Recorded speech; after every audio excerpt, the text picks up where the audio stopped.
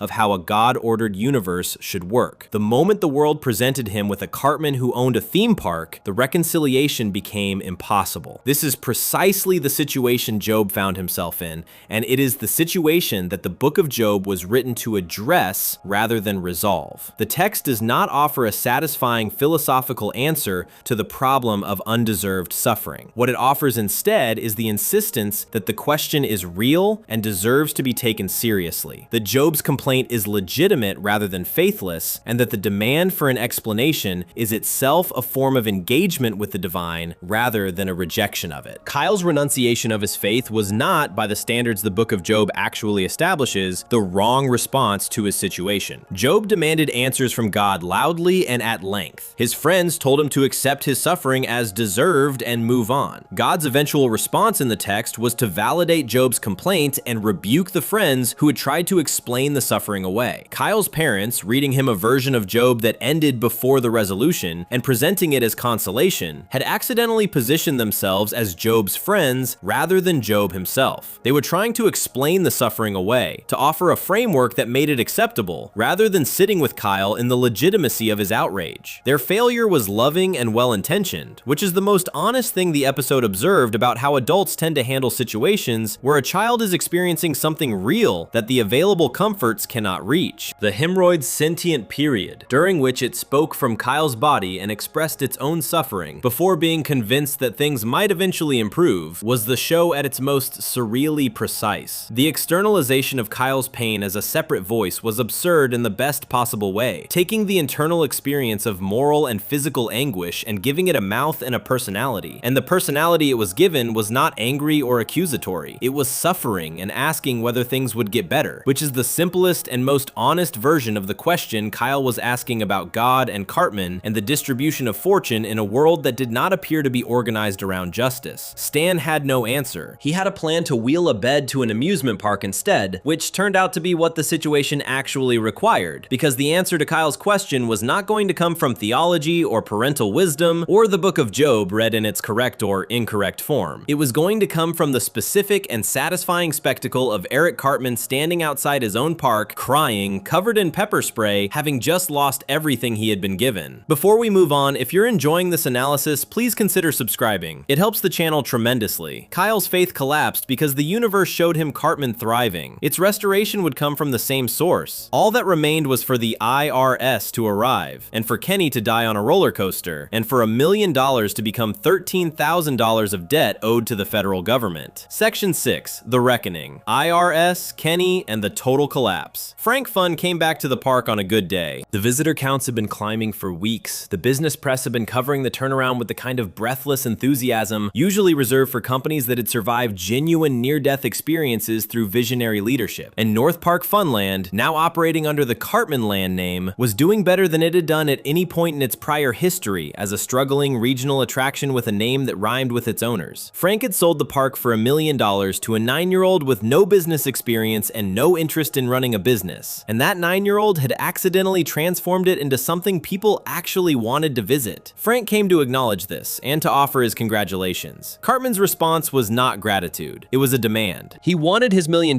back, and he wanted wanted to return the park to Frank's ownership immediately, because the park that Frank was congratulating him on running was not the park Cartman had purchased. The park Cartman had purchased was empty. The park Frank was congratulating him on was full of people standing in lines, and lines were the original enemy. The thing that had animated the rant that had produced the whole sequence of events, and arriving back at lines after spending all that money specifically to escape them was more than Cartman was willing to accept. Frank agreed without significant resistance.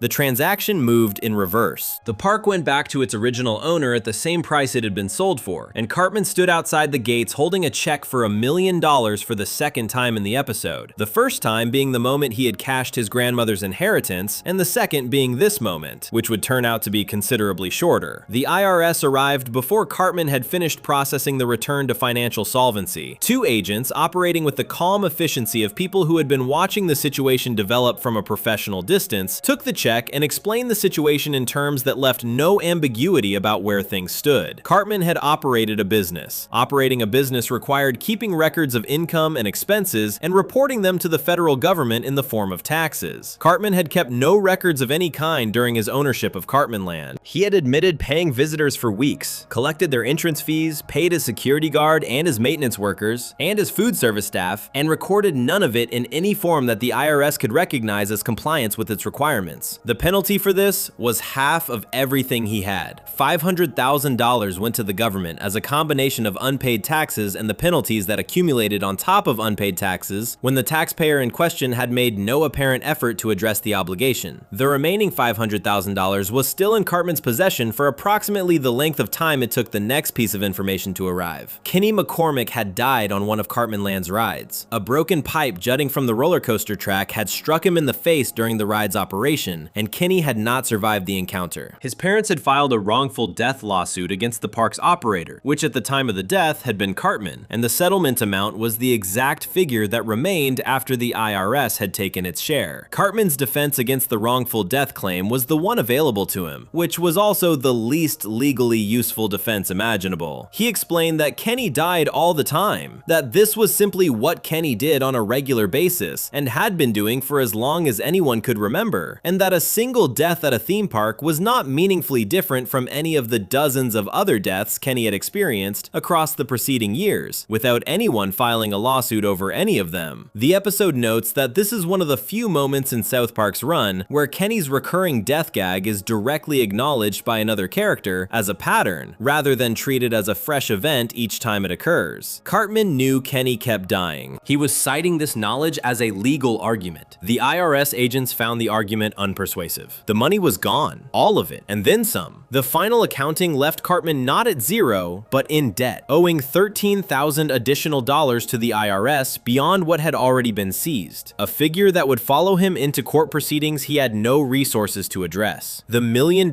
his grandmother had left him because she loved him and trusted him over everyone else in the family had passed through his hands in its entirety and left him worse than it found him, which was worse than where he had started before the funeral, and the will reading, and the deal with Frank Fun, and the brief, real happiness of riding roller coasters alone in an empty park. The scale of the reversal was total. $1 million to negative $13,000 is not a gradual decline or a partial loss. It is the complete elimination of everything the episode promised Cartman at its beginning, followed by an additional obligation that he cannot meet. The show treats this as the appropriate conclusion to the sequence of events rather than as an excessive punishment. And the reason it works as a conclusion rather than as a cruelty is that every step of the disaster was caused by Cartman's own choices and nobody else's. He chose to spend the entire inheritance on the park rather than keeping any in reserve. He chose not to keep any business records. He chose to sell the park back the moment it stopped being what he wanted rather than managing it toward an outcome that might have addressed the IRS obligation before the agents arrived. Each individual choice was comprehensible given who Cartman was, and the combination of them produced exactly this result, which was visible in retrospect as inevitable, but required Cartman to actually make each choice in sequence for the inevitability to become a reality. Kenny's death on the roller coaster was the episode's most deliberate deployment of the show's oldest running joke in service of a plot that needed it. Kenny had been dying at the end of most episodes since the show's first season, killed by improbable accidents and various forms of cosmic bad luck, and occasionally by the deliberate actions of other characters. Returning the following following week without explanation and without any of the other characters acknowledging that the death had occurred. The recurring death was established early as the show's most reliable structural device, a guaranteed moment of extreme consequence that carried no lasting weight. Cartmanland turned this device into something with actual plot consequences for the first time, making Kenny's death at the park the trigger for the lawsuit that consumed the second half of Cartman's remaining money. The joke that had never mattered suddenly mattered enormously, and the joke was on Cartman.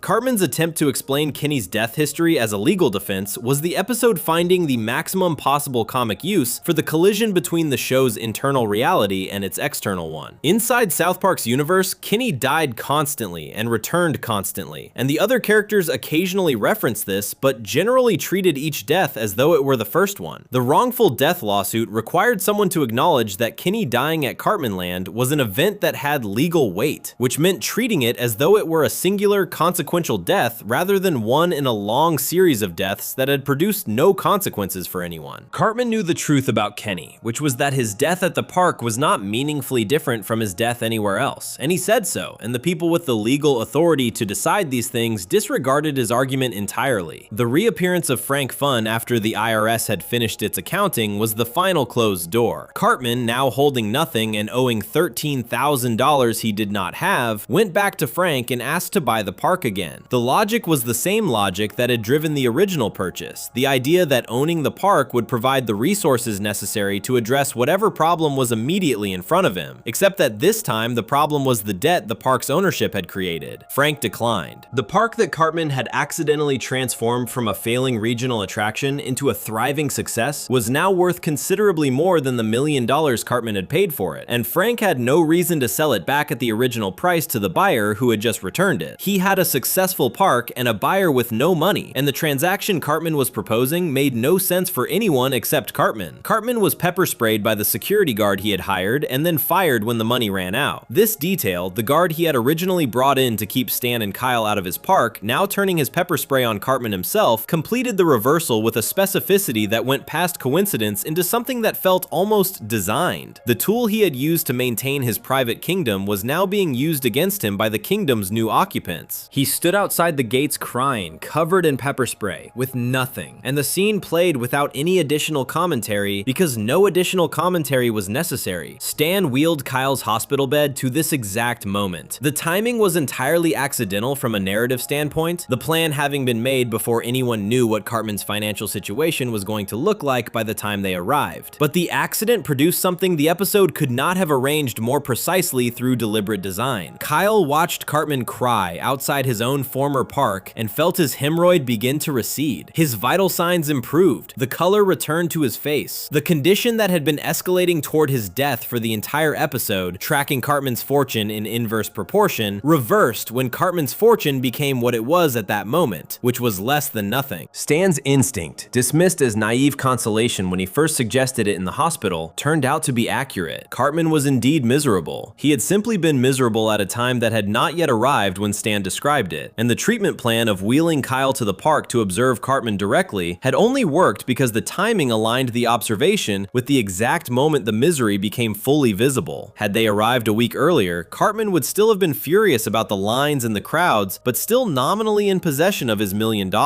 Had they arrived a day later, Cartman might have retreated somewhere else entirely. They arrived at the precise moment when everything he had been given was gone, and the person who had given it to him was dead, and the government was owed $13,000, and a security guard with pepper spray was enforcing the boundary between Cartman and the park that had briefly been his. Kyle recovered. The hemorrhoid resolved. His faith in God returned. Not through any theological argument or any parental wisdom or any careful reading of the book of Job in either its complete or truncated form. It returned because he watched Cartman's dream destroy itself from the outside, and the watching was enough. The universe had not been operating without justice after all. It had simply been operating on a delay, building toward a result that the middle of the story made look impossible and the end of the story made look inevitable. The good person's suffering and the bad person's prosperity had both turned out to be temporary, which is not the same as saying justice was guaranteed, but was enough for Kyle to conclude that it was possible. The episode's final image of Cartman, standing outside the park in tears with the pepper spray still fresh on his face, is one of South Park's most satisfying visual conclusions because it contains exactly as much as it needs to and nothing else. There is no dialogue to explain explain what happened. There is no character delivering a lesson about greed or responsibility or the consequences of spending your inheritance on an amusement park without keeping any records. There is a crying child outside a fence, and there is Kyle watching from a hospital bed, and there is the visible fact of what happens when the world's constraints eventually catch up with a person who had temporarily bought his way out of them. What the IRS represents in Cartmanland, beyond its literal function as the institution that collected Cartman's taxes and penalties, was the return of the systems that Cartman thought his $1 million had purchased him out of. The amusement park had always existed inside those systems. The money had always existed inside those systems. The fantasy of private ownership, the kingdom of one, had always been operating inside a framework of obligations and regulations and consequences that did not pause because the owner was 9 years old and did not know what he was doing. The IRS did not arrive as punishment. It arrived as inevitability. The overdue bill for a reality that had never actually stopped existing just because Cartman was not paying attention to it. The $13,000 of additional debt was the show's final joke about the distance between what Cartman thought he was doing and what he was actually doing. He did not simply fail to profit from the park. He did not simply break even. He ended the episode in a hole, owing money he did not have to an institution with the legal authority to collect it, with no assets left to liquidate and no avenue back to the park that could have generated the revenue to address the debt. He went from $1 million to negative $13,000 in the course of a single episode, and every step of the journey was a direct consequence of something he chose, making the ending not a tragedy in the classical sense, but something the show understood as the appropriate result of certain kinds of wanting meeting certain kinds of reality. Before we move on, if you're enjoying this analysis, please consider subscribing. It helps the channel tremendously. The money was gone, the park was closed to Cartman, and Kyle was recovering in a hospital bed outside the gates. What happened to Kyle's faith after the hemorrhoid cleared, and what Cartmanland's ending actually says about justice and the universe is where the episode makes its most lasting argument. Section 7, The Restoration, what Kyle's recovery actually means. Watching someone you despise suffer is not supposed to be medicine.